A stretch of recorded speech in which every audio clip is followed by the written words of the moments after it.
Olá, eu sou a Benedita Cazé, eu sou uma mulher branca, de cabelos castanhos escuros bem longos, olhos castanhos escuros, tenho 1,67 m mais ou menos, e estou vestindo um óculos de grau e um conjunto laranja bem forte, com uma estampa com vários olhos e estrelas, e um sapato baixo bege de couro. Olá, eu sou Pedro Henrique França, eu sou um homem branco, tenho 1,40 m, tenho olhos e cabelos castanhos escuros, uma barba preta baixa, um cabelo curto também. Estou vestindo branco, uma malha de tricô cru, uma calça de linho branca, um tênis branco e uma meia rosa. Alô, alô, é o PCD Pod chamando. Você já se inscreveu no nosso canal? Já comentou? Já compartilhou? Já viralizou? Bora, bora, bora. Vamos espalhar a palavra do PCD Pod. É isso aí, bora dar o PCD Money das gatas. Vem com a gente que aqui a gente fala de tudo, com a única diferença de que somos pessoas com deficiência. Estamos aqui para te ensinar, para debater, para fofocar, para falar de vida. E esses convidados de hoje sabem muito da vida. Nesse episódio vamos falar de humor e educação. Ha, ha, ha, ha, ha. Tá rindo de quê? Nosso primeiro convidado, ele é incrível, ele é maravilhoso. Ele veio direto da Cidade de Deus, do Rio de Janeiro, para passar frio com a gente aqui no estúdio em São Paulo. Ele é educador, conselheiro tutelar, criador de um coletivo que realiza ações sociais e educativas nessa imensa comunidade carioca. E ele faz e acontece muito nas redes e nas ruas. J. Marques, que prazer. Muito prazer. Eu sou J. Marques, sou um homem negro de pele clara, 1,85 m. Estou vestindo hoje aqui o meu look, né? Um cachecol preto, né? Escolhi a dedo aqui um moletom branco com tiras vermelhas, meio natalino talvez, para combinar com esse frio. Uma calça bege, tênis branco com cores, né? Verde, laranja, vermelho. E uso aqui a única barba que é possível para mim, que é um cavanhaque, e dreads que estão no formato aqui de coque, amarrados todos na cor preta. Ele foi, acho que, uma das primeiras pessoas que eu me identifiquei na televisão, numa entrevista para o Jô Soares, há uns bons 20 anos, eu aqui revelando minha idade. Eu tenho muito a trocar com ele aqui hoje, porque ele, além de ator, trabalha com humor. Algo que foi, durante muito tempo, e ainda é, uma questão enorme para tudo que envolve minha identidade, autoconfiança, segurança, autoestima. E imagino que de muitas pessoas com deficiência no meio que foi e ainda é muito capacitista. Bem-vindo, Gigante Léo. Muito obrigado, estou muito feliz de estar aqui. Eu sou o Gigante Léo, eu sou um homem branco, cabelo curto, preto, olhos pretos, tenho 1,10 m, estou vestindo uma blusa preta com dizer escrito "Somos diferentemente iguais", que eu acredito muito nessa fala. E eu estou pedindo uma bermuda preta, um sapato estilo uma bota de cor cinza azulado e uma meia cinza. Fiquei muito feliz de saber em sua identificação comigo, é um orgulho muito grande. Obrigada. A gente está num estúdio amplo aqui com tons terrosos, temos 4 poltronas brancas, 3 mesinhas de centro de madeira que separam os ambientes, temos um fundo de papel pardo com recortes geométricos e espadas de São Jorge aqui no canto esquerdo do cenário.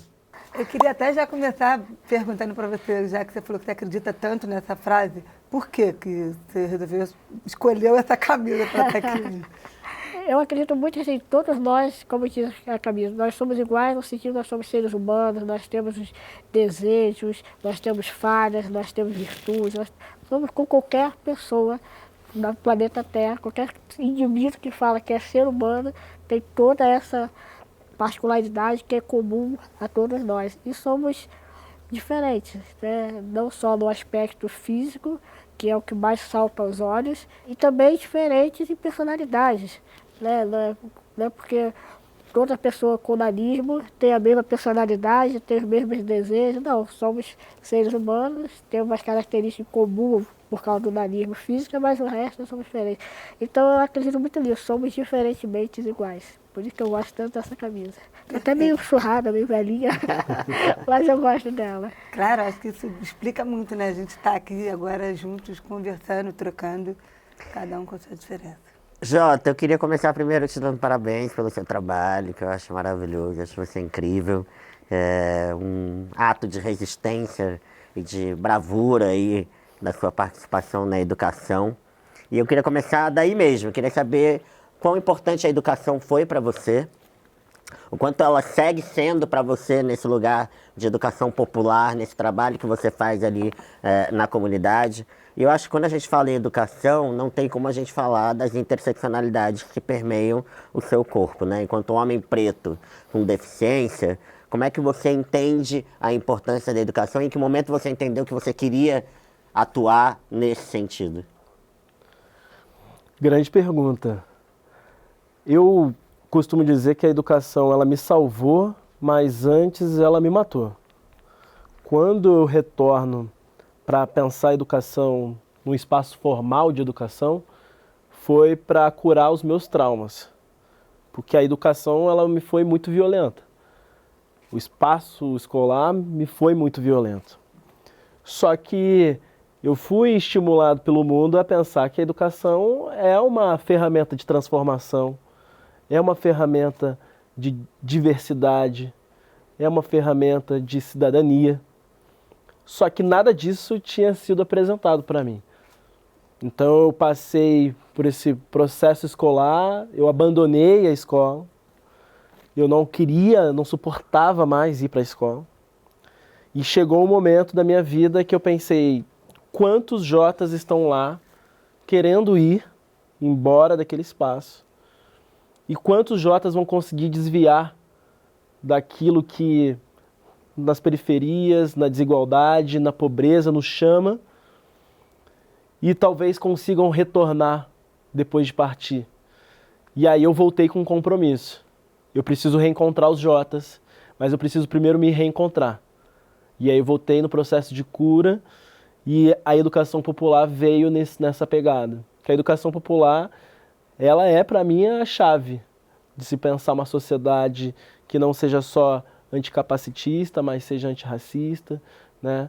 Que pense todas as diversidades e o espaço escolar enquanto nosso primeiro mundo, né? Aquele mundo onde a gente encontra a diferença o tempo inteiro, precisa estar equilibrado. Hoje, como era para mim antes, como foi para minha mãe, como foi para os meus avós e aqueles que nem conseguiram entrar, ainda permanece sendo um espaço de violência. Mas a gente pode alterar daqui para frente, né? A gente fala muito disso, né? Assim, do ambiente escolar, né? Que é o segundo lugar social, digamos assim, depois da nossa família, né? E a gente fala muito isso do capacitismo, né?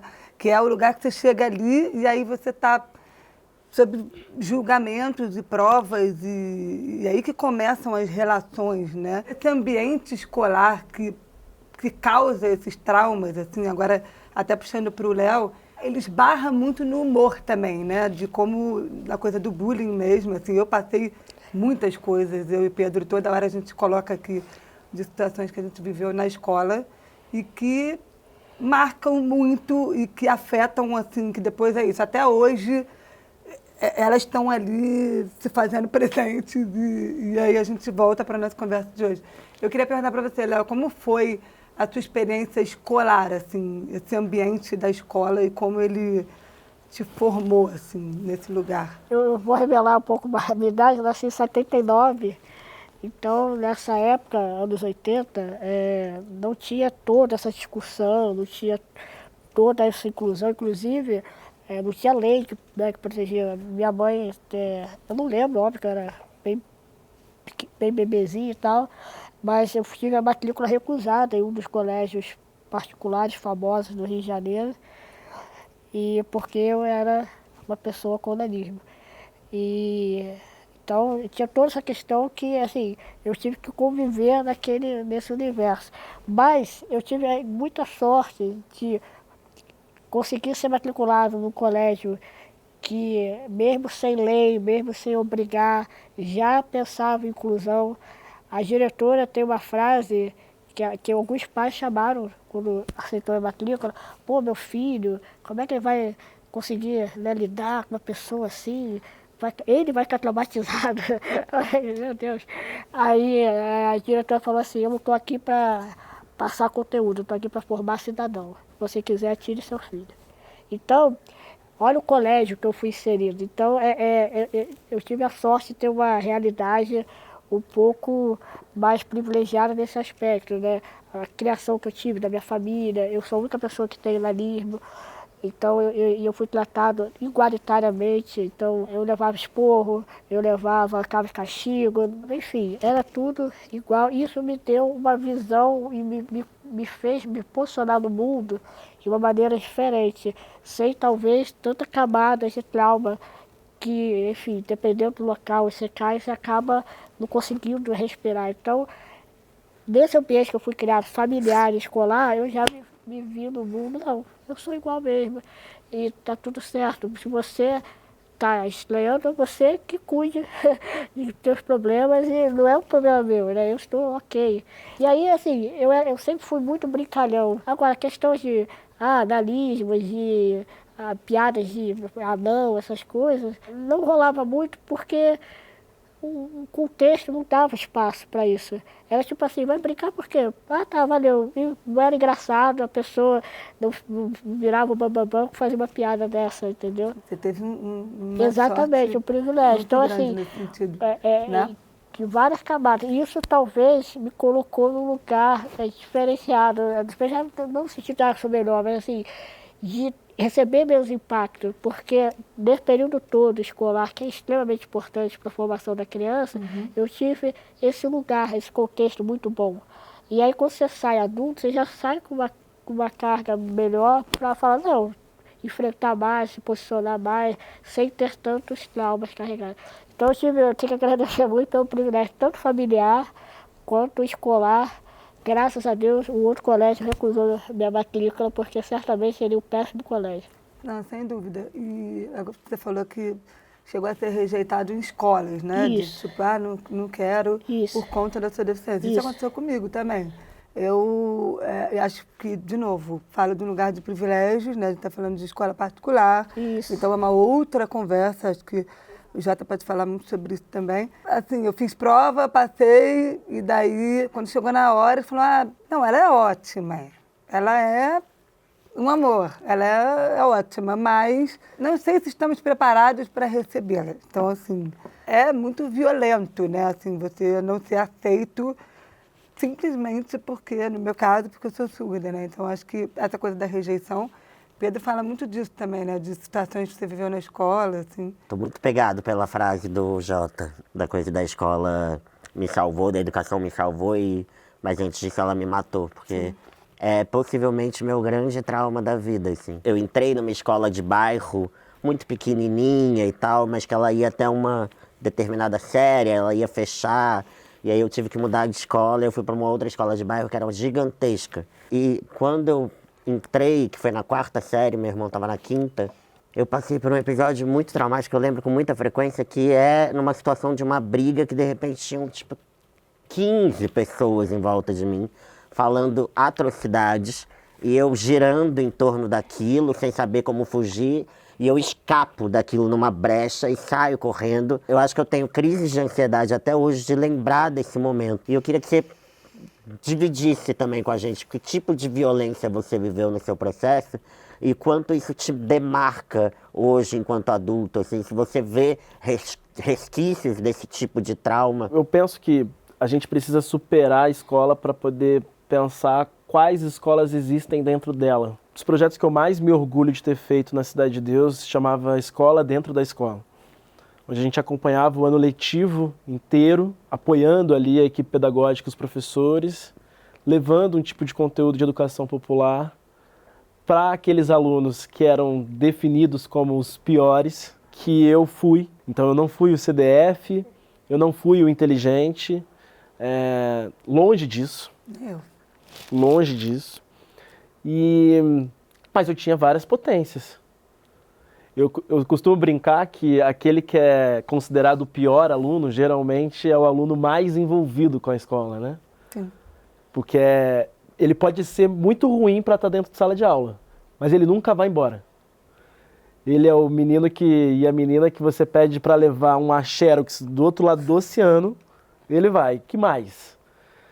E aí eu, refletindo sobre isso, eu sempre penso assim, ele quer estar ali, é o único lugar onde ele está E por que esse lugar o maltrata tanto? O primeiro lugar que a gente tem de cidadania é a família, muitas vezes ela também é um espaço de extrema violência, né? E aí a gente vai tendo várias camadas. Então, na minha vivência, respondendo a pergunta, a violência da escola ela me atacou porque a escola ela te pede um resultado. Eu nunca tive resultado para apresentar na escola. Eu nunca tirei boas notas. Eu descubro, inclusive, a minha neurodivergência, né, a minha neurodiversidade nesse processo, justamente porque eu não me adequava para dentro de sala de aula. E aí os meus pais eram constantemente chamados, meu pai era conselheiro tutelar, inclusive, e eles falavam o seguinte: o seu filho faz quando ele quer. E eu me lembro de uma vez, um encontro extremamente traumático de uma professora de artes com a minha mãe e eu presente. Ele é de lua. Eu não entendi aquilo. Eu fui entender que depois que ela estava querendo dizer que eu era de fases. O que para a música pode ser linda. Para uma criança era horrível. Por que ela quer dizer com isso? Porque eu não fazia as coisas porque eu não queria fazer as coisas. Eu não entendia o que os professores estavam dizendo. Eu não conseguia entregar aquele resultado e ninguém queria me ouvir. E aí o que aconteceu? Eu não me tornei um aluno rebelde. Eu não me tornei um aluno violento. Eu me tornei um aluno depressivo. Eu me tornei um aluno triste. E aí como que isso afeta a minha vida? Afeta que eu tô há 31 anos tentando provar para mim mesmo que eu sou importante para alguém. Que eu sou importante para mim. Que eu tenho relevância. Que eu tenho inteligência. Porque a maior parte da minha vida foi dizendo: nenhum resultado que você nos apresenta nos serve. É isso, né? Como que a gente tira isso da gente para conseguir seguir e espaços como esse serem fomentados justamente para que outros Pedros, Benés, Jotas, gigantes Léos apareçam e não precisem passar por isso, né? Tem uma clara paixão pela educação nos seus olhos quando você fala. E eu também tenho, apesar de odiar muita coisa do período que eu vivi ali naquele lugar, eu me revolto com o descaso com a educação pública, com o despreparo, né, de professores e educadores para lidarem com diversidade, né, seja de classe, raça, orientação sexual, gênero. E que bom que a gente ressignificou isso, né, porque a gente simplesmente podia odiar a educação e querer que tudo fosse para as cucuias, dane-se, cada um que lute. E seria legítimo. Seria legítimo, seria uma saída minimamente legítima. Não, eu queria até aproveitar e perguntar como é que surge o Vidas Negras com Deficiência Importam, porque você é um dos fundadores do grupo, assim. Como é que foi, assim, qual foi a ideia? O Vidas Negras com Deficiência Importam, o VNDI, ele parte de uma discussão da Luciana Viegas, né, que é a nossa diretora, né, fundadora, que é a pergunta clássica, né? Onde estão as pessoas negras com deficiência? E aí a gente, quando faz essa pergunta, que ela é simples, mas muito sofisticada, né? Porque você demora para chegar nessa pergunta, você para pensar, onde estão? Nesse processo de reflexão, vamos encontrar essas pessoas, porque nós somos essas pessoas e nós não estamos conectados. E mais do que encontrar essas pessoas, como que a gente pensa as nossas vidas para dizer para as pessoas que importam, que volta para a minha fala. Uma vida inteira dizendo que eu sou importante. Mas como que eu vou dizer que nós somos importantes se antes disso a gente precisa provar que a gente existe? Você está dentro dos espaços de educação, dentro dos espaços de trabalho, dentro dos espaços de família, mas você é invisibilizado de tal forma no longo do tempo que você passa a ser desumanizado. Sendo desumanizado é a morte em vida, né? Você é desumanizado de tal forma que você não é visto, você não é lembrado, você não é reconhecido, você não tem nome, né? Você é sequer sujeito. Então acho que o VNDI, mais do que qualquer coisa, um movimento social que promove dados, que constrói relatórios, que está na ONU, é mais do que isso, é dizer para todo mundo, a gente existe. E aí, o que vocês fazem com isso agora? É uma provocação. E quando a gente fala, né, dessas complexidades, né, dentro dos grupos identitários, seja do movimento negro, do feminismo, da comunidade LGBTQIA+, e até do nosso próprio grupo, né, de pessoas com deficiência, a gente também tem complexidades e atravessamentos aqui. E você, sei que você tem transtorno de déficit de atenção, certo? TDAH. Eu queria saber se isso já foi um questionamento a você, quando você entendeu que isso era de fato, que você estava integrado a esse grupo, e se você já foi questionado por pertencer a esse grupo, porque a gente sabe que existe uma polêmica sobre se você estaria ou não dentro dessa comunidade, o que te fez sentir, te trazer esse sentimento de pertencimento, e pergunto até se o grupo foi fundamental para você nesse sentido. Eu acho que o movimento ele foi fundamental para eu me entender como pessoa com deficiência.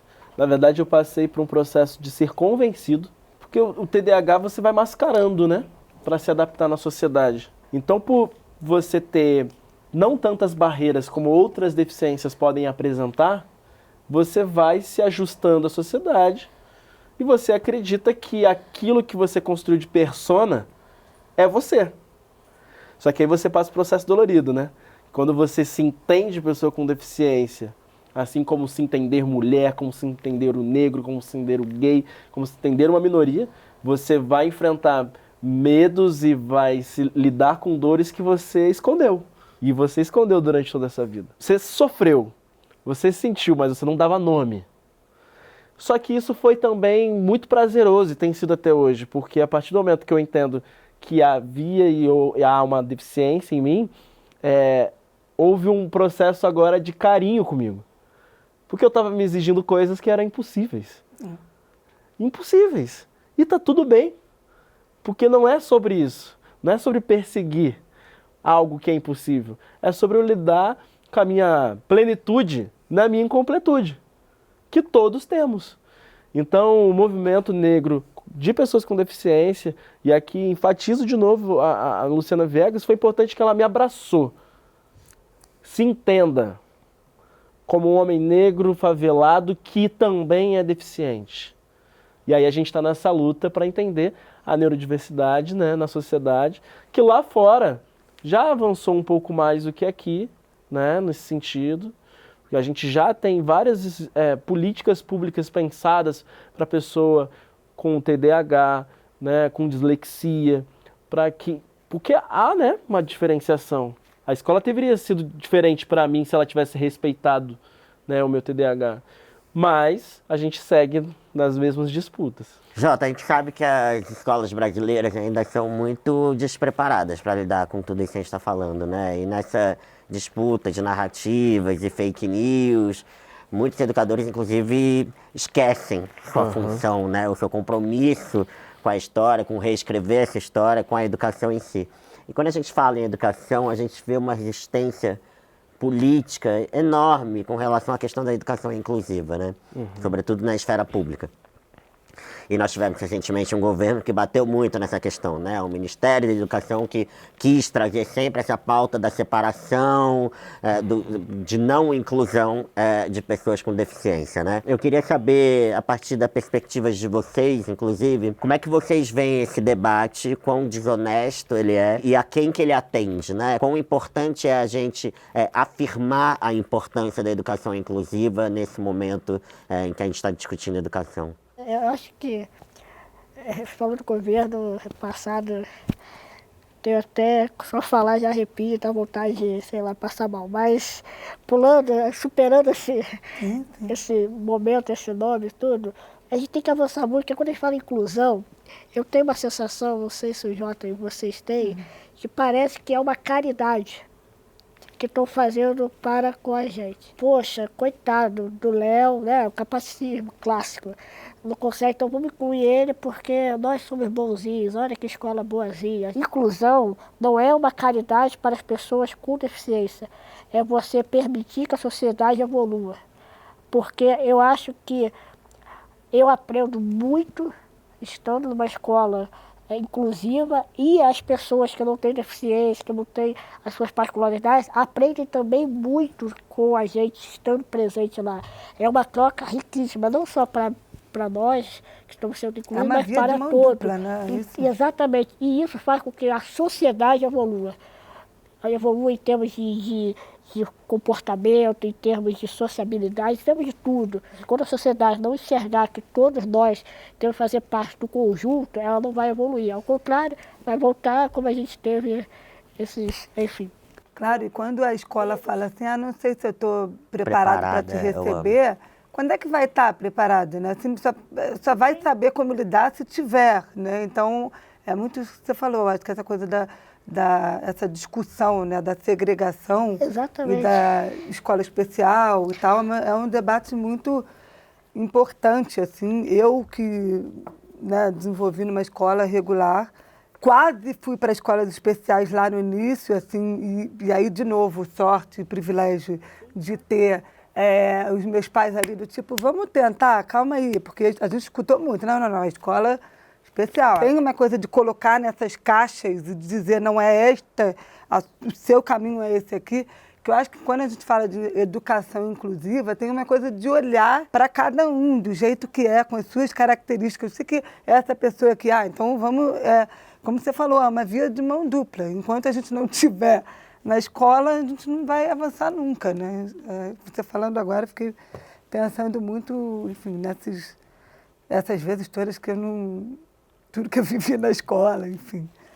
E só complementando, eu acho que quando a pessoa fala que não estamos preparadas, na verdade, a fala é: eu tenho muito preconceito e não estou preparado para ir além. Na minha opinião, isso expõe, na verdade, coisas bem cruéis que a gente carrega na nossa sociedade, né? Você exclui, né, para invisibilizar, você invisibiliza para desumanizar, você desumaniza para poder matar. Não, vamos fazer escolas especiais porque vai ser melhor para eles. Não, vai ser melhor para você que não quer vê-los. Porque quando a gente inclui, de fato, todo mundo vence. Mas a gente precisa, de novo, às vezes voltar para uma pergunta dura. É sobre o que a gente está tratando aqui? De verdade. Tem coragem de dizer que não é sobre o benefício da pessoa com deficiência, mas é sobre o seu desprezo à pessoa com deficiência? Que aí a gente começa a ter um outro patamar de discussão. E a gente tem que ter coragem de fazer isso. Eu acho que quando a gente pensa educação, né, e capacitismo, não tem como a gente não falar na questão do bullying, né? E que muitas vezes vem com esse verniz da piada, né, do humor, e muitas vezes inclusive é uma justificativa de uma direção ou de uma coisa. Mas eles estão brincando, mas deixa eles. Quando na verdade você está destruindo, né, minando autoestima, minando personalidades, né, destruindo possibilidades de sonhos e futuros. E, Léo, você construiu sua carreira totalmente em cima do humor, é um ponto forte da sua história. No filme No Altas Expectativas, que você é protagonista, aliás, um espaço raríssimo, né, na dramaturgia do audiovisual para uma pessoa com deficiência, o seu personagem, ele intercala sketches de humor, né, ainda com um lugar de stand-up que você, enfim, participa muito, você veio desse lugar, com a questão da história romântica ali, do drama com a Camila Márdila, que é minha amiga, inclusive. Mas eu confesso que eu tive algumas questões com esses números. E aí aqui é um papo reto contigo. Porque você leva esse stand-up para dentro do filme, tem umas piadas ali do nosso universo, né? Porque eu acho que quando a gente pensa em pessoas com deficiência e humor, eu acho que talvez as pessoas com nanismo são as pessoas mais violentadas dentro desse espaço, mais levadas a um lugar muito escrachado, né? Muito pejorativo, né? Se a gente pegar os anos 90, programas como Pânico na TV, Domingo Legal, você tinha vários personagens ali colocados apenas para apanhar. A gente tem o clássico do Pedala Robinho, que era o personagem do Pânico na TV, e do qual eu fui vítima indiretamente, porque várias vezes, em situações de festas e baladas, levavam um tapa na cabeça: pedala, Robinho. Oi, então eu queria entender assim um pouco como é que você decodifica essa questão do humor, assim, até inclusive pensando em nós, que somos muito violentados dentro dessa situação, mas também quero ouvir o Jota, porque pessoas pretas também são muito violentadas nessa questão, muito entre aspas, da piada. Como é que você articula essa questão do humor dentro da sua vida mesmo para o seu espaço artístico, por exemplo? Então, fiquei curioso saber algumas piadas que causaram impacto. Eu confesso que eu também tive questões como no filme. Meu stand-up, inclusive eu estou, né, fazendo um novo número, que não é nem stand-up, é mais uma mistura de palestra motivacional que eu tenho feito bastante, contando a história da minha filha, da minha família, minha história em si, e fugindo um pouco bastante desse lugar do stand-up. O stand-up ele é muito um lugar muito, né, tênue entre o limite de você cair para um lado e exagerar, né? Até mesmo como eu fazendo piada como lugar de fala, vou falar assim. E eu às vezes olho números antigos, eu também confesso, falo assim, pra quê? Não chega, eu acredito que não chega a ser algo extremamente ofensivo, mas eu acho, mas pra quê? E eu sempre me preocupei muito com essa questão de não ofender as pessoas que têm nanismo. Porque às vezes você, na empolgação, às vezes uma coisa mais crua, mais direta, mais ácida, você acaba extrapolando. Então, assim, tem essa minha preocupação realmente. Inclusive, já chamei várias vezes várias pessoas com nanismo para irem ao meu show e eu ouço. Porque é aquela história, às vezes para mim é algo ok, mas isso não quer dizer que seja ok. E se não é, eu acho que eu tenho que mudar. Independentemente se eu achar que estou certo ou errado. Não existe isso. O certo ou errado está em como o outro recebe aquilo. É o meu pensamento como humor. E assim, a minha intenção de entrar no humor, né, nesse lugar foi muito pela forma como eu fui criado, mais uma vez falando, eu sempre fui essa pessoa que brinca, que não sei o quê. E eu acho que estou tentando falar assim, olha galera, dá pra fazer humor, dá pra fazer stand-up escrachado, dá pra fazer diversos, sem cair nesse óbvio, né, que é uma falta de você tentar ir além. Pô, piada com pessoa com nanismo, Branca de Neve, pô, tem outras milhões de piadas, né? Isso aí não precisa nem ser humorista, uma pessoa de qualquer um chega nesse lugar que é muito óbvio. É um pouco da minha história também, de, assim, eu comecei a fazer humor, stand-up, eu tive que entrar com força para colocar meu lugar é esse. E com isso eu acabo fazendo piadas que não são genuínas talvez minhas, no sentido de, será que eu faria hoje? Acho que não. Mas daquela coisa, vou mostrar, vou fazer, eu preciso fazer rir, eu preciso ter um solo, eu preciso ocupar o espaço. Às vezes você abre mão um pouco, mas não quer dizer que você, eu jamais falei piada, só fiz porque eu fui fazer um show, você hoje. Não, óbvio que não. Mas você acaba, e também se amadurece, né? Assim, você tem quase 20 anos, aí você vai, pô, você é jovem, você fala bobagem. Tá? Então assim, eu também não tenho vergonha de olhar pra trás e falar assim, pô, vou mudar, posso mudar. Não é. Agora, eu acho muito importante, cada vez mais, aumentar pessoas com nanismo, né? Ou pessoas com deficiência no humor. Justamente para quebrar essa barreira. Do tipo, eu não sou a escada, eu não sou o Pedala Robinho, nada contra a pessoa, o artista, mas estou falando da situação. Eu não sou, enfim, eu sou humorista, eu faço humor, eu quero ser conhecido pelo trabalho de humor. Porque o meu texto também tem questões da minha família, da minha filha, que não tem nada a ver com o nanismo, eu nem toco no assunto. Eu fui crescendo nesse amadurecimento pessoal, artístico, profissional, de vida, e aí a gente vai começando a tomar caminhos mais que tem mais a ver com a minha personalidade. Eu também me incomodo com muitos, não vou citar nomes, enfim, com esse tipo de humor assim, muito óbvio, muito o anãozinho, eu uso um termo é muito pejorativo, muito, a fazer anãozice, né? Que é aquela coisa que você tá ali no palco só, lá, lili, lá, lili. Então eu acho que a gente tem que sair um pouco disso, quebrar e falar assim, pô, lá, tem o Pedro que dirige, tem o Léo que faz humor, tem o Giovanni Venturini que ganhou prêmio de ator. Olha, e aí? Por que ele não tá fazendo o par romântico da novela? Né? É muito legal isso que você está falando, porque é isso, é escrever a história de outro jeito, né? É começar agora um novo, uma outra etapa, que é isso, que não vai ser do Pedala Robinho, que no meu caso aqui, eu tinha muito minha questão com a velha surda da Praça Nossa, e tem essa coisa da surdez, não está ouvindo, não sei o quê.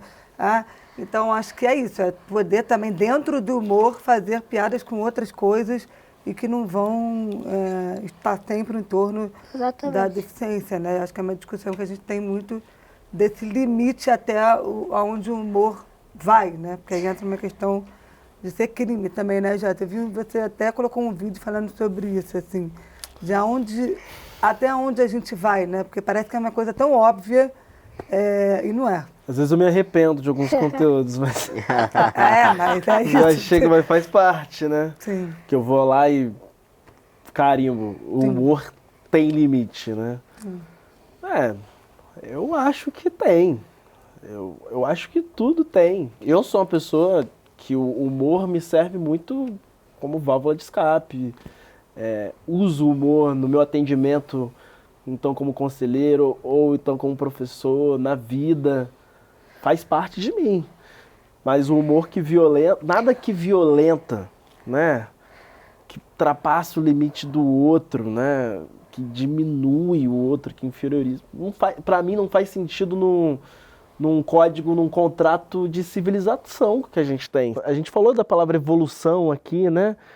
Transformação, qual história a gente vai construir daqui para frente. Vamos revisitar a história, vamos reconhecer nossos erros, nossas imaturidades. E aí, por que a gente não consegue pactuar que é daqui para frente, então, né? E a gente fica insistindo numa coisa pequena, né? Tosca, né? De ofensa, para fazer rir quem, né? Mas aí eu faço a mesma provocação que eu fiz.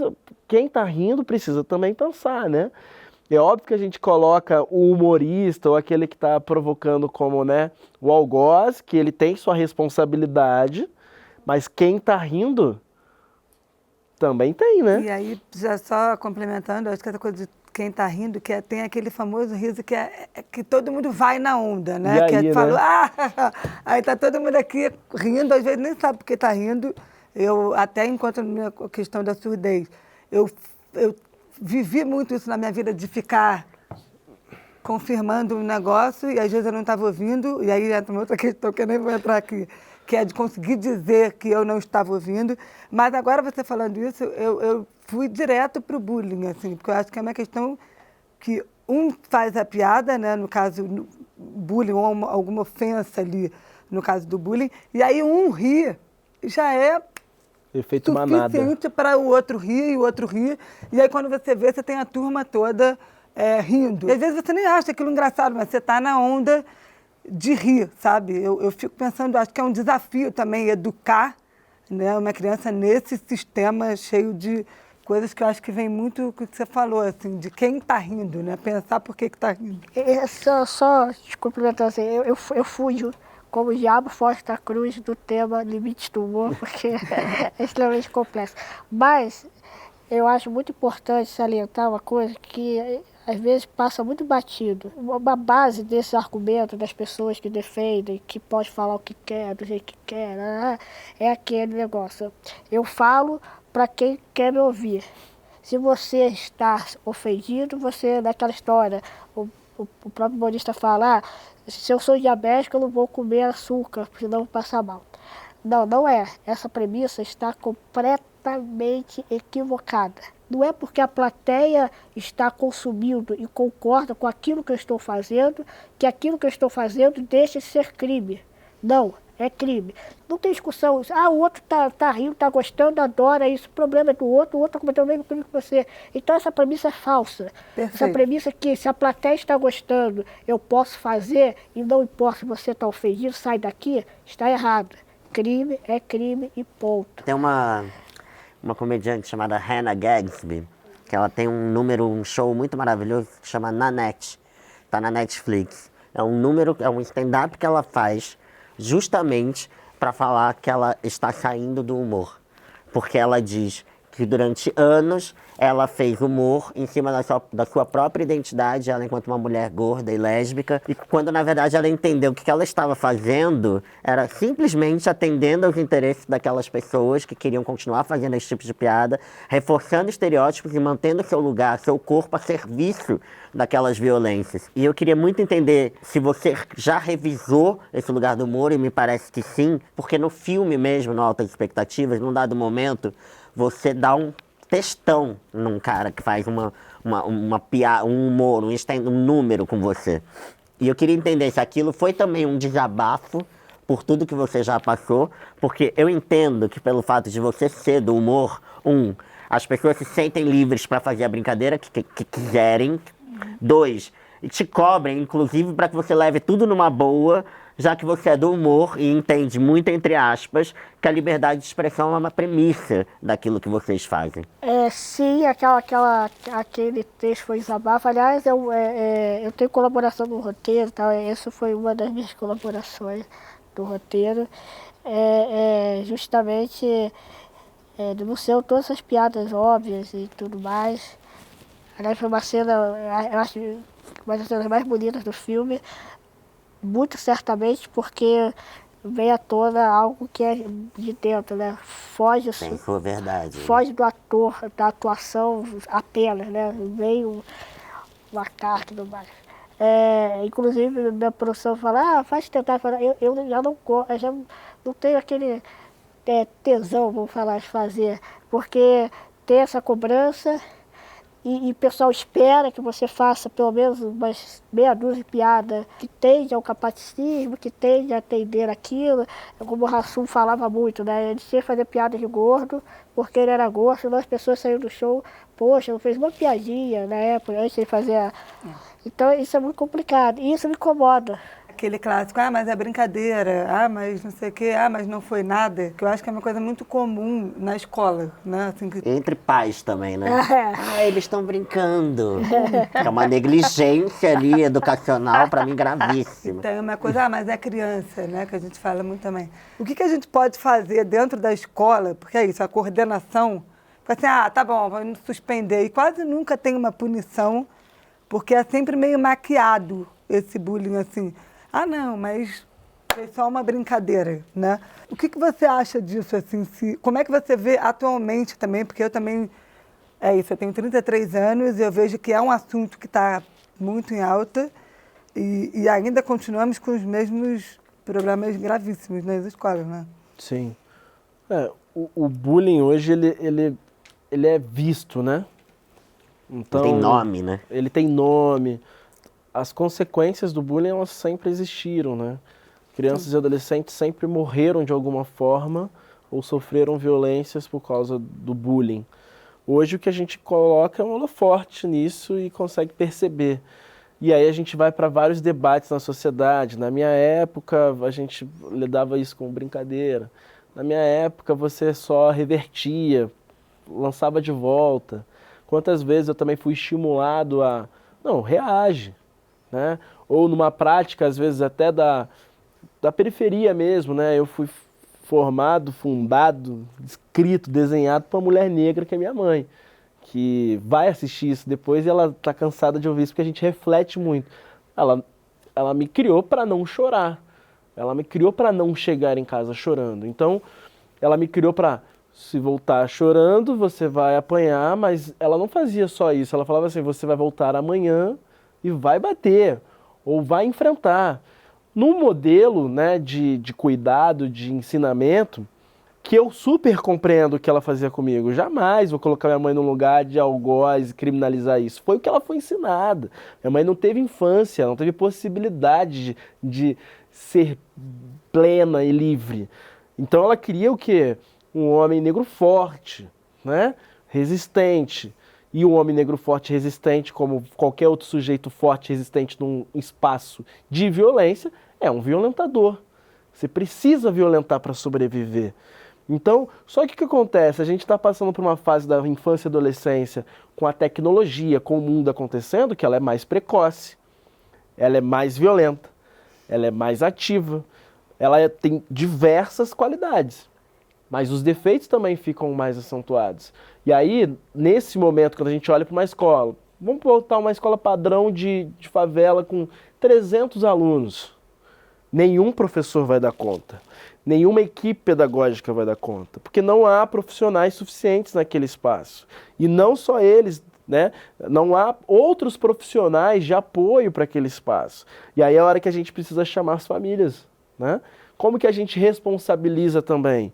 Para além da punição, entre aspas, desse aluno, da responsabilização coletiva, dessa comunidade escolar que a gente gosta muito de falar na pedagogia. Como que chama o pai, a mãe, o tio, quem está cuidando dessa criança? Exatamente. E coloca lá, tá falando isso. O que você acha disso? Porque às vezes é um ensinamento também que tem ali na prática da sua casa, atrás de casa, na escuta. E uma coisa que também, acho que para fechar, é muito sintomático na identidade do brasileiro, né? Transformar a dor no riso, né? Constranger o outro para sobreviver, né? Atacar para não ser atacado, né? É o que a gente discutiu aqui nesse programa todo, né? A gente tem isso. O que a gente faz com isso agora? Vai ficar parecendo que é muito papo, pô, Jota, tu tá falando umas coisas que são muito românticas, né? Você reflete demais. Mas e aí? Se a gente não refletir, a gente vai fazer o quê? Realmente aceitar que a escola é um presídio de violência que foi desenhado para ser mesmo? É isso que a gente quer da nossa infância e adolescência? Entrando nos colégios e fazendo atrocidades, crescendo, se tornando adultos que violentam? Pô, não é possível que a gente aceite isso e que, começa num bullying? Para alguns sim. Começa no humor? Para alguns sim. É diverso, a violência ela nasce em cada um de forma diversa, a gente tem que identificar uma por uma. E como isso tudo mina vocês com relação à questão do afeto? Quando a gente está falando de autoestima, né, desse lugar do bullying, do humor, desse lugar da educação que você falou de vários traumas, como é que vocês lidaram com a formação de vocês mesmos enquanto homens dignos de afeto e enquanto a questão da masculinidade tóxica também, né? Porque eu acho que são lugares que também desenvolvem, né, camadas de violência. Queria entender como é que foi esse lugar para vocês, da escola e do humor e do bullying, nesse lugar da formação de segurança, autoconfiança. Apesar de eu ser uma pessoa descontraída, brincalhona, sempre fui, de uma certa forma, gostava de ser das atenções no sentido positivo, mas a questão de namoradas e tudo mais, sempre eu era tímido. Vai chegar ali, falar com a pessoa, não sei o quê, eu era muito tímido, muito tímido. Você falou de masculinidade tóxica, isso me chamou muita atenção, porque é muito forte na sociedade. Eu tenho uma filha, né? Quando eu era bebê, já fui em lugar público, assim, que eu estava trocando a fralda da minha filha, as pessoas olhavam para minha esposa do lado como se ela fosse, sei lá, o pior monstro da face da terra. Que mulher é esta que deixa um deficiente homem colocar uma fralda de uma criança? Ela não sabe colocar? Que absurdo, não era falado isso, mas era claro, nítido isso, né? Porque aí já entra nesse lugar de não ter capacidade, né? O homem, de ser cuidar de totalmente criança, não. O marido ajuda a mulher, que ajuda é o vizinho, sei lá quem. Você compartilha, você não tem filhos junto, então você é corresponsável. Então tudo que ela faz, você tem que fazer e vice-versa. Então, eu já fui à consulta pediátrica, que o pediatra ficava só falando com a Carol, ô mãe, você tem que dar remédio assim assado, ô mãe. Aí eu falei, mãe não, eu falei, pai, fala comigo também, eu falei assim. Aí, e continuou, ô mãe, ô mãe. Então assim, é muito forte. Chega uma vez, uma mulher chegou no shopping, muito engraçado, né? Que eu não entendi, a Carol também falou, nossa, você é esposa dele, parabéns. Você é uma pessoa iluminada. Aí eu falei assim, então parabéns pra mim, você não conhece ela, já viu ela brava? Já viu ela em TPM? Nunca viu. Quem é iluminada aqui sou eu, fico quase brincando. Olha que absurdo, né? A pessoa acha, é quase uma caridade, você casou com ele, nossa, você é um ser. Não, você não, ela viu um Léo. Como toda pessoa tem que ver a pessoa e não a casca. A vida toda fui sendo meio que moldado para ser um homem violento, né? E que eu brigo com o espelho todos os dias, né? E que brigo com o mundo à minha volta todos os dias, né? Não com aquela ideia ridícula, tuiteira de sou um homem feminista, desconstrução. Não, a prática real ali, né? Na convivência com a minha mãe, com as mulheres da favela, com as minhas vizinhas, com as minhas amigas. De entender o meu papel nisso aqui tudo. E de entender também que as minhas limitações e por que eu fui fundado dessa forma e para onde a gente está indo e como que a gente remolda isso. Porque quando a gente volta para a escola, né, que a gente está debatendo, muito dessa nossa violência ela é só um exercício de defesa, né, e de provação permanente de algo que a gente quer ser, de algo que a gente quer ser reconhecido. E em que momento que a gente só vai ser, sem precisar provar nada, né? Se a gente quer debater sobre escola, sociedade, sobre humor, sobre relações, sobre família, tá na hora da gente só quebrar tudo, não se espera mais nada. Vamos ser estado puro e vamos ver o que a gente tem de beleza, de tristeza, de entranha, de defeito, de qualidade, para além de uma ideia do que a gente tem que ser pro outro, pro mundo. É difícil, óbvio que é difícil. A gente não vai conseguir eliminar tudo que nos forma. Mas se a gente não fizer o exercício das nossas relações mais íntimas, das relações mais próximas. Eu não quero estar aqui no programa olhando para vocês três e para toda uma equipe que as pessoas não estão vendo e só ser um personagem aqui. Se eu não tiver a chance de ser sincero em 1 hora, que condição que eu tenho de ser sincero durante toda uma vida? Então, quão fraco a gente é se a gente não consegue encarar a nossa vulnerabilidade, aceitar ela, conviver com ela e melhorar para ter uma vida plena, de verdade. E é isso que eu olho para as crianças, para os adolescentes, para os pais que eu atendo, que eu lido. Pelo amor de Deus, sejam sinceros e transparentes nas relações de vocês. Vamos quebrar um ciclo, porque no final das contas é sobre isso. Vamos quebrar esse ciclo hoje. Vamos conversar. Tô chorando aqui. Não, mas falar pra... É difícil porque, na verdade, é só sobre afeto, né? No final das contas. É só a gente lidar com os nossos sentimentos, com transparência, com diálogo, né? Enfim, e se permitir vulnerabilidades, né? Se permitir afetuosidades, né? Que é isso, quebrar ciclos. Acho que a gente está... mexeu muito comigo também, porque eu, de novo, digo que eu tenho um privilégio enorme de crescer em meio à diversidade desde que eu me entendo por gente. Acho que é uma coisa da criação da minha mãe, não só pelo trabalho dela, mas de tudo. Eu até me lembrei, agora que eu era muito pequenininha, minha mãe me contou que tinha uma publicidade que aparecia a palavra preconceito. E aí tinha lá preconceito e tal, e eu perguntei o que é preconceito, eu não sabia o que significava essa palavra. E a minha mãe começou a explicar, olha, preconceito é quando você julga alguém antes de você conhecer. Então, você, ou por ele ter uma cor diferente da sua, ou por ele ter uma deficiência, ou por ele ser mais velho, ou por ele ser gay, tarará. E aí ele começou a dar exemplo. E aí eu falei, mas... Então, tem essas pessoas que ela estava falando, essas pessoas que não gostam dessas... Aí eu falei, mas então eles não gostam de nenhum amigo nosso, né? Eles não gostam das pessoas que vêm aqui em casa, eles não gostam... E aquilo marcou muito, porque era isso, assim, para mim era tipo, então eles são contra a gente, os nossos melhores amigos. Porque eu não tinha referência de outra coisa. Eu queria aproveitar, já que a gente está falando de humor e representatividade, essas coisas. A gente teve recentemente uma produção que eu particularmente considero um desaforo, um desserviço, um exemplo histórico de capacitismo e creepface no audiovisual brasileiro. Seu nome é Amor Sem Medida, é protagonizado por Leandro Hassum. E se esse país fosse sério e a lei brasileira de inclusão fosse levada a sério, ela não tinha nem ido ao ar.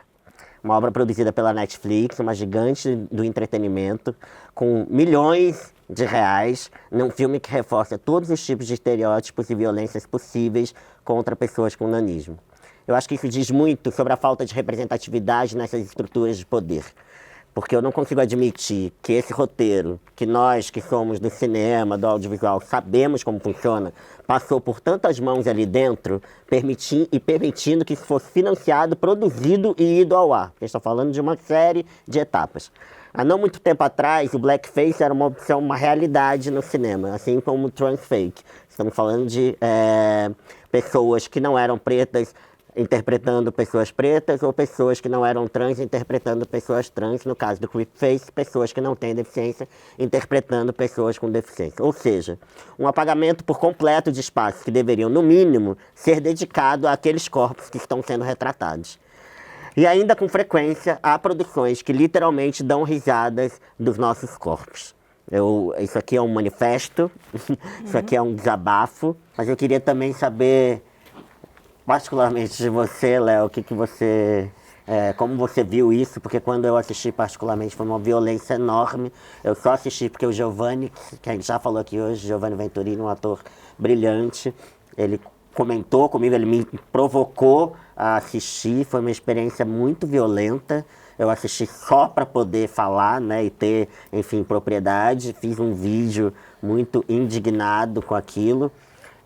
E até hoje não ouvi um pedido de desculpas da plataforma. O máximo que eu ouvi do Leandro foi: eu não queria machucar as pessoas. Então, eu queria entender um pouco como é que você vê essa questão do sistema do audiovisual nesse lugar que a gente está falando do Creepface, mais particularmente, especificamente desse projeto, que não é um projeto de 2010, não é um projeto de 2000, estamos falando de 2021. Esse projeto particularmente, assim, a gente tem que separar um pouco a questão do Leandro Hassum, acho, não que isenta completamente, não é isso, mas eu acho que a culpabilidade maior está justamente na produtora, na Netflix, que tem o alta expectativas lá. Então, essas desculpas de que eu não conheço nenhum ator, minimamente me conhecia. A outra desculpa utilizada é que isso aí é uma versão antiga, já tem em vários países. Eu, quando fui fazer imersão no Alta Expectativas, eu vi o Coração de Leão, que é uma versão espanhola, se não me engano. Achei péssimo, achei horrível. É tudo isso, né? Porque fica, até estética, visualmente falando, fica ruim. Não fica legal, parece que ele é efeito especial, tu olha assim, tá errado, né? Não bate, né? Então eu acho muito ruim. Agora, é a máxima do mercado. Qual é a máxima do mercado? Uma historinha que alguém já fez, pega alguém que está bombando, seja lá o que ele faça, não desmerecendo o talento, que é incrível, mas seja lá o que ele faça, vai dar não sei quantos milhões de visualizações lá na plataforma. Então é uma covardia da grande plataforma de ganhar dinheiro, ao invés de pensar numa qualidade do que está sendo produzido, não qualidade apenas estética, de luz, de 4K, 5K. Tudo bem, isso é importante, mas tem outra qualidade que eu acho que mundialmente está se perdendo, inclusive. Né? A gente tem feito muito remakes, muito, né, live action, muita coisa, e cadê o novo, né? Então é isso, então, minha colocação, eu achei horrível, eu confesso que eu parei no meio e falei, tá chato. É ruim, mas não é só porque ele fez, é ruim. É ruim, Não, é ruim, o roteiro é ruim. O roteiro é ruim. Gastou-se milhões de reais para transformar ele num homem com nanismo. Uma história que quem vive, nós somos pessoas com nanismo, é completamente inverossímil, muita coisa ali. Tipo assim, oi, você conviveu com uma pessoa com nanismo? Não, né? Porque isso aqui que está acontecendo na cena jamais vai acontecer. Né? Então, enfim. Mas a minha opinião é essa, eu acho que é a crueldade que tem dinheiro, que quer ganhar mais dinheiro de forma mais fácil e vai usando nomes para fazer qualquer coisa. E eu queria perguntar como é que, para os dois, né, na verdade, como é que vocês mantêm aceso esse otimismo, assim? Eu não faço a menor ideia. O que é que faz vocês que seguirem faz? na educação, Que na move, arte, né? essa vontade de mudar o mundo? Brincadeiras à parte, assim, mas é isso, né? Eu tenho um compromisso com as pessoas que passaram pela minha vida. Eu tenho um compromisso pelas pessoas que fizeram que eu existisse. Eu acho que isso no movimento negro é muito forte pra gente também. Na favela é muito forte pra gente. Não é como se a gente tivesse chegado onde a gente chegou só por causa do nosso esforço. E como muita gente brigou, lutou para que a gente pudesse ter o que a gente tem, é como se a gente tivesse esse papel também de fazer o mesmo por quem está vindo, sabe? E aí não é se responsabilizar e tirar o lugar do Estado, mas é ser inventivo, é ser propositivo, é ser um cidadão de potência. E um lugar também que me é caro, que eu demorei um pouco para entender, que se eu fui um aluno que era lido e visto como uma criança e um adolescente burro, quando isso me foi provocado e eu percebi, peraí, burro pelo quê? Eu tomei uma vestimenta pra mim de, não, eu sou um intelectual, eu sou um intelectual. E aí, quando eu vesti essa carapuça, eu falei assim, e o intelectual que precisa promover a intelectualidade que transforme a vida das pessoas. Né? Então, eu movimento toda a minha vida, todos os meus pensamentos, minhas produções, da mais boba no story, a última que sai numa sala de aula ou no feed, sempre pensando como que isso pode alterar positivamente a vida de alguém. Porque a gente precisa ser responsável, né? Coautor dessa história coletiva que a gente vive. Eu ia falar que o otimismo é forte, porque na verdade é um recarregar quase que diário, né? E a gente recarrega, tinha um momento na vida que eu falei assim, cara, o que eu estou fazendo na arte?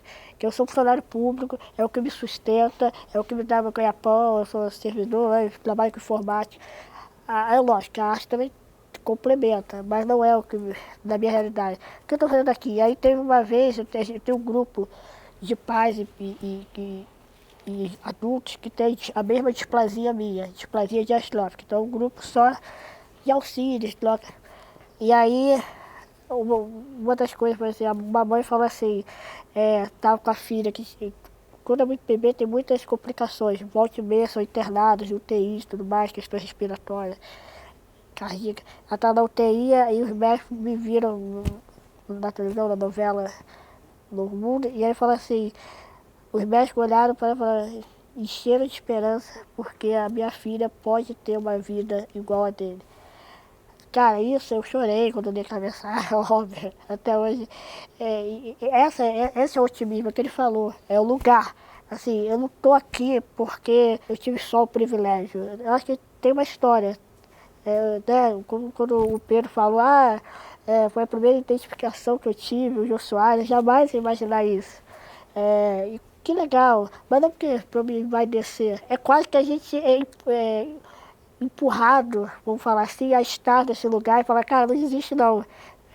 Vai vir mais gente, né? Vai vir mais galera aqui. Continua. Aí você vê uma mensagem, você vê alguém falando, aí você, então tá bom, então vou continuar. E aí é isso. Então, assim, não é bem otimismo, é uma força que vai fazendo você, cara, você tem que estar aí. Você, nós e outros milhões. Eu acho que esse é o otimismo que funciona, gente. Chegou a hora do nosso momento. É normal, mas não pode. É um bate-bola que a gente pergunta alguma coisa para vocês responderem com toda a raiva e emoção de vocês, tá? É normal, mas não pode nos chamar de... Burro. Não. É normal, mas não quero que você... Me trate como criança. Me trate como um incapaz. É normal, mas não pode me perguntar... Você já nasceu assim? Tem cura? É normal, mas não pode esperar que eu vá... Atender às suas expectativas. Alcançar o último andar do elevador. E por último, a gente tem o nosso momento Marília Mendonça Supera, que a gente convida vocês a mandarem um recado para os capacitistas e eles superarem algo ao invés da gente. Supera, eu não sou uma obra de arte para você ficar me apontando e mostrando para todo mundo e tirando foto. Supere sua ignorância e se afaste da gente, porque a gente vai seguir inabalável promovendo diversidade, queira você ou não. Esse lugar do humor muitas vezes é confundido desonestamente com liberdade de expressão. Ninguém deve ter direito a ofender, diminuir ou fazer chacota de alguém por seu corpo, raça, sexualidade, gênero, classe, etnia. Rir é bom? Claro que sim. Gargalhar, então, melhor ainda. Ninguém, imagino eu, e acho que todo mundo aqui, quer viver chorando pelos cantos. O humor é importante? Claro, mas o humor que ofende não é humor, é ofensa. E piada ofensiva também mata, diariamente, mulheres, LGBTs, pessoas pretas, indígenas e nós, que somos também cada um pouco disso, mas que somos todos aqui pessoas com deficiência.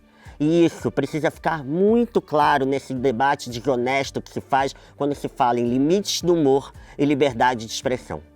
O mestre Paulo Freire dizia muito sabiamente: a leitura do mundo precede a leitura da palavra. Ou seja, mais do que se alfabetizar, é preciso ler o mundo que está à sua volta. E isso também passa por ler os indivíduos, ler o humano, ser humano. Afinal, como também diz Paulo Freire, educação não transforma o mundo, educação muda as pessoas. Pessoas transformam o mundo. E eu espero que hoje, esse programa e essas pessoas tenham transformado você. Um beijo e até o próximo episódio. Até! Obrigada, gente.